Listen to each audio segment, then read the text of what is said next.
there, welcome back to my channel, or welcome to my channel if it's your first time here. My name is Erin and today's video is an episode of Hashtag Friday Sews. The awesome hashtag that was started by Jen from Today in Jen's Sewing Room just allows all of us here on YouTube in the sewing community to get together every week and chat about what we're working on and a little bit about life. Speaking of life, sort of, this is not a filter. My hair is pink. It's looking really red in this lighting, so I'll insert some pictures, but it's pink with some red in it. So it's kind of a mix, mostly pink, very, very bright, vibrant pink. I have never thought about having colored hair, like vibrantly colored hair, because I've never really had the opportunity to until I got out of the Air Force a couple years ago, and then I had a baby and was not thinking about my hair. So recently, when I decided I wanted to get my hair done and get it zhuzhed up, I was like, the world is my oyster. I can do whatever I want. And I landed on pink hair. So yeah, I think it's really fun. My daughter loves it. And that's honestly all that matters. Adam likes it too. So that is my hair. I love it. At first, I got in the car and I was like, oh my God, what did I just do? Because it's a pretty drastic change, but I love it. I really, really like it. Moving on from my hair. This was a week in the sewing room. I didn't even come in here that much. And when I wasn't here, it was frustrating and things were just going off the rails left and right. It was really messy. So I cleaned it up, finally motivated myself to really clean it up, kind of get it back on track. And then I was working on Simplicity 9262. I'm doing view A. Just out of this old, not super high quality quilting cotton that I got from my mom's stash a while ago. This polka dot. And it was going fine until inserting this flipping collar. Like, it was so difficult. The instructions did not help. I lined up the notches, but the shoulder seam and then this seam don't line up.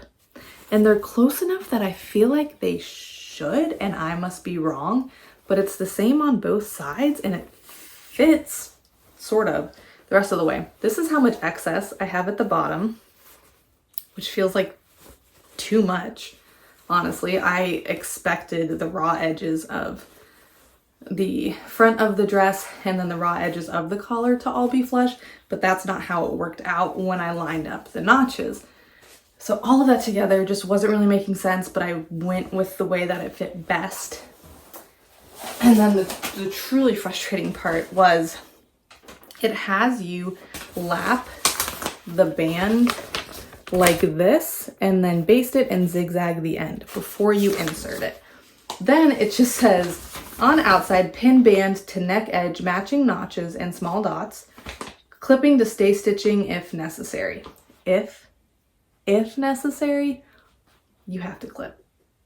And it even shows it clipped. And like, I lined the dots up, I lined everything up. Stitch neck edge, pivoting with needle and fabric at small dots. Okay, but like, how useless is this picture? Like, I see that that's how you have it inserted, but the actual mechanics of lining everything up and being able to stitch it all in one fell swoop just was not working for me. So what I ended up doing was taking that basting and zigzagging out, and I inserted one side at a time. It's just basted in right now. I haven't stitched it yet, but I think this is about as good as it's gonna get. I did this front one first, the left one, and I lined everything up, including those small dots and stuff that it talked about, which are down here, and then just basted it all the way around to include along the bottom here. I'm trying to show you these pieces. And then I did the same thing for the other side. So you can see sort of, yeah, the basting stitches that I put in when it was just this one, and then I basted over both of them when I put the second side in. And I think it works that way. I need to stitch it in all the way and press it and a lot of stuff. The only thing I don't like is it's not super crisp here. These aren't, I don't know. I don't love how these are kind of curved. I feel like it should be more crisp, but that's as good as gonna get. And I kind of knew going in with this fabric that I probably wasn't going to end up having this for a super long time. I'll probably wear it a good amount. It's really nice and light, and I do like cottons like this, especially in the summer here in the South, but it feels very thin, so I think it'll wear really quickly. So I was committed to this being a wearable toile. That's where I'm at with that.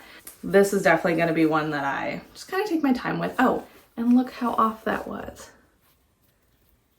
So I don't know. I don't know if I did a really bad job cutting it out. I don't think so. But yeah, this has been frustrating so far. That's okay. We're still chugging along on it. Then on Friday night, we had dinner with one of Adam's coworkers and his family, and I thought we were meeting them somewhere. But when I asked Adam where we were meeting them and what time, he was like, oh, we're going to their house, to which I was like, I don't have anything. And you don't have to bring something just because someone's having you for dinner. It's just nice, I think, especially because I hadn't met them. He obviously knew the husband because they're the two that work together, but I just thought it would be nice. So I had a couple of hours, literally I think 2, and a toddler for half of that. But I thought that I could get 4 very simple mug rugs done. I was wrong about that. I don't know why in my head I'm like, oh, I'll just whip it up. They are simple. I didn't do anything fancy. Here, this is the finished one, which we'll talk about more in a second. I just did, it's 6 by 9. I did 6 inches and about 3 inches so that you can have your mug and then a little treat or something. And then the same on the back. This is the same fabric I used for the fold-up tote I made at the end of December that I just got from Walmart. I think it's really cute and complements. But yeah, I did not get these done, which was not the end of the world because once we got to their house, I realized this was not really their vibe. But still, I felt bad. I don't know. So I got this. I decided just to quilt it so I didn't have to worry about having like evenly spaced lines or any sort of fancy anything. I thought about doing free motion quilting, stippling it, but then I would have to change my foot and everything, my whole foot shaft. And I didn't feel like, I thought that would be too much time. So I just did kind of wavy lines. And I think they're actually really cute. I do like that. Then what I did was I decided to save time by using store-bought bias binding. Do we all know that this was the beginning of the end for me? So this I don't think would have been a bad idea. But, let me see. This is only 2 inches. If you fold it all the way out, it's only 2 inches. And I usually do 2 1/4 on my binding for quilts. 2 1/4 to 2 1/2.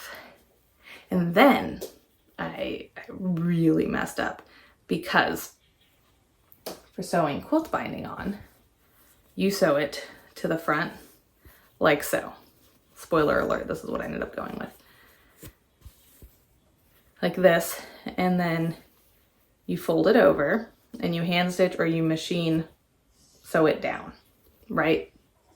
So you end up with 2 layers. It's nice and supported, helps prevent wear and tear, yada yada.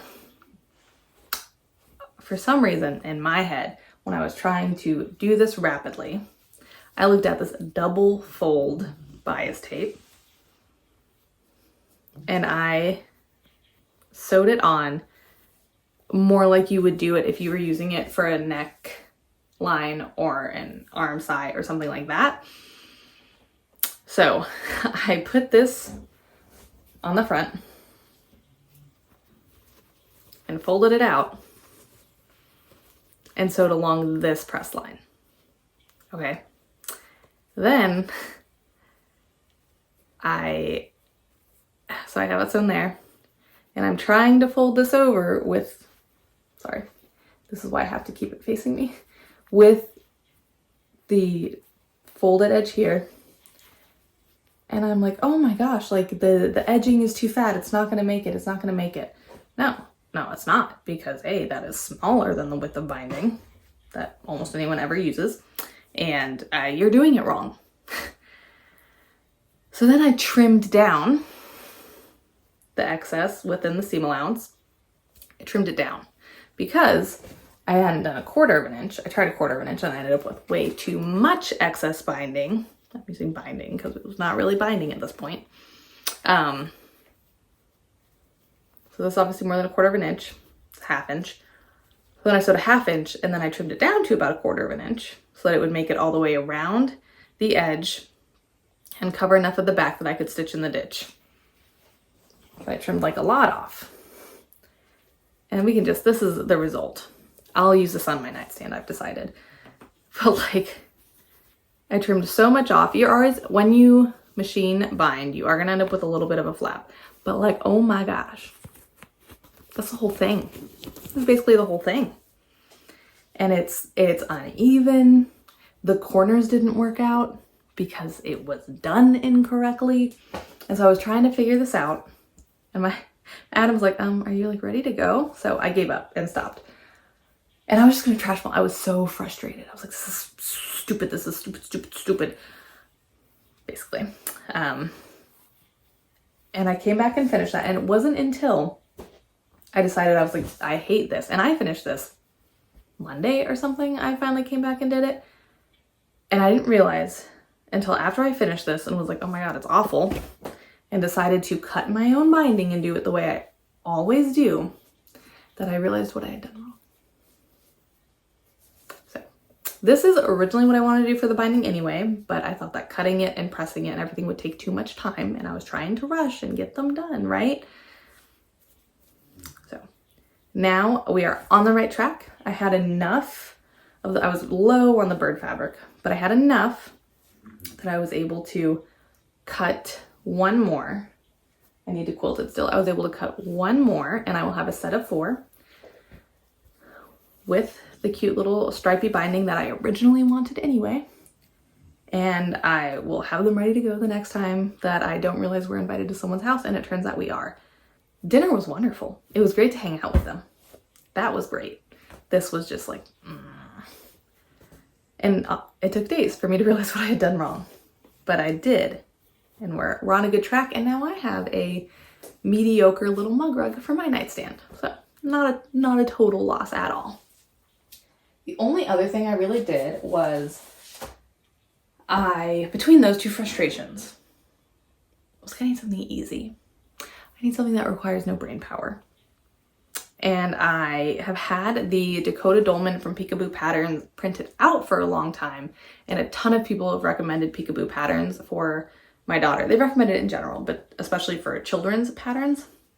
So I finally taped it together and cut it out of this interlock that I just got from Joann's. Fabric haul coming on Wednesday if anyone wants to see. But it's Joann's and a couple online places. Finally cut that out and have that ready to sew up. Will hopefully be simple. Who knows? Hopefully it will go smoothly. And then I did realize that I don't have any leggings in her size, but I don't have a leggings pattern until she hits like a size 3, I think is the smallest I have. So I just found this one online, like just now. It's from Sweet Red Poppy. It is a free pattern for children's leggings. They have either an elastic waistband or they call it a yoga waistband. So it's from the same fabric. So I printed that out. I don't know if I'm gonna put it together and cut anything out tonight, but I'm gonna try and make her some like coordinating leggings, because all she has right now are white or black. And I do have some, I think, knit fabrics that could go with some of these colors. So that's it. Well, oh God, also, so I got all that fabric and I filmed the haul and I was so excited. I filmed it, even though I'm waiting on one more thing because I wanted to get it all in the wash. I was so excited and I messed up. So I put color catchers in there, and color catchers have never let me down, but I've never washed so much red and pink stuff and like strong colors. I've washed reds, you know, things like that. But when you see the fabric haul, like I have a lot of vibrant colors in there.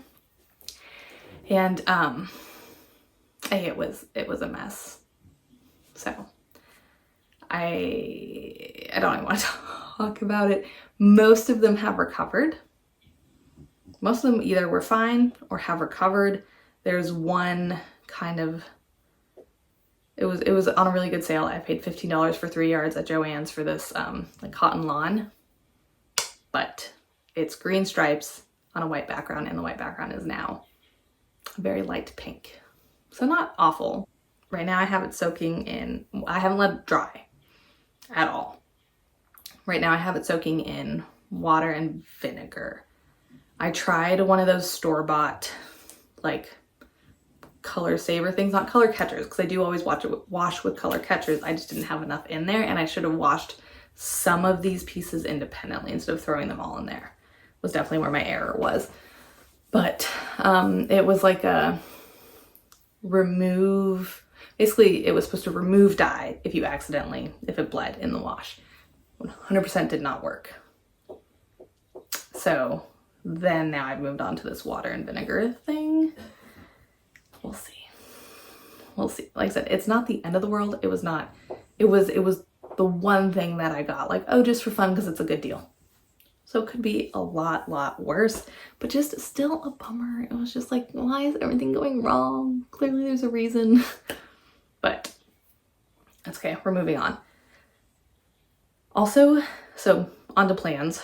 I'm gonna keep working on that simplicity dress. I want to sew up the Dakota Dolman for Brady. And then I do want to, I'm gonna obviously finish these. Tomorrow, well, Saturday, my local library is having a fiber arts club, fiber arts thing. I think they do it quarterly. I missed the last one because I was out of town. But the ad says if you do any sort of fiber art, so it says like crochet, knitting, sewing, to just come. They have an open room that they call the maker space, which I think is becoming, or has become, a really popular thing at libraries. Some are more robust than others. I know the library in Texas where my family lives has a full up, like they have embroidery machines, they have a 3D printer, they have Cricut machines, they've got anything you could want to make something on is there. This one is just kind of an open area, but I'm hoping to go and meet people and like make friends and stuff maybe. I keep saying I'm new to the area. We're relatively new. We moved here in September, but then with the holidays and stuff, we haven't gotten out a lot and done stuff. So I'm gonna go and hopefully just like, I mean, even just to hang out with like-minded people would be really nice, or is going to be really nice. I'm not sure what I'm going to bring yet because I am going in with the assumption that they won't have a pressing or cutting station. I do have a small rotary mat, so I could cut some stuff. I have a quilt and press, so I could bring that, but then I'd also have to bring an iron, which just seems like really extra. I'm trying to think of what would be something simple. I was thinking the Dakota Dolman, and then if I cut some leggings, because you know, I have to press those seams right away. I was thinking about my floral rail fence ripple, which let me show you real fast. If you are not familiar with this ongoing project, because I haven't worked on it in forever, I'm making a bunch of quilt blocks like this. So I thought about working on this and bringing it because, I mean, it would be easy to piece, you don't need a ton, but then I was thinking about the pressing, and I really do like to press as I go. So I have a lot to cut. I don't know.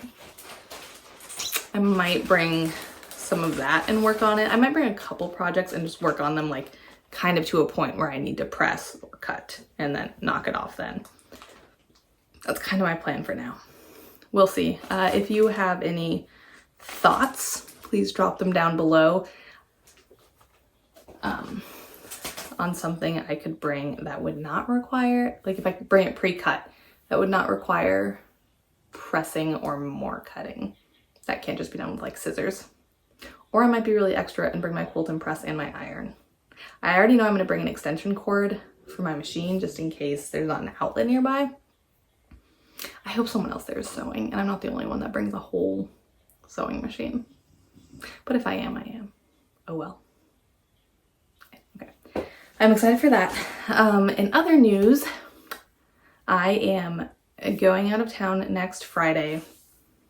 I mentioned back around the holidays that one of my family members Texas is not doing well. They were in the hospital and out, and now they're back in.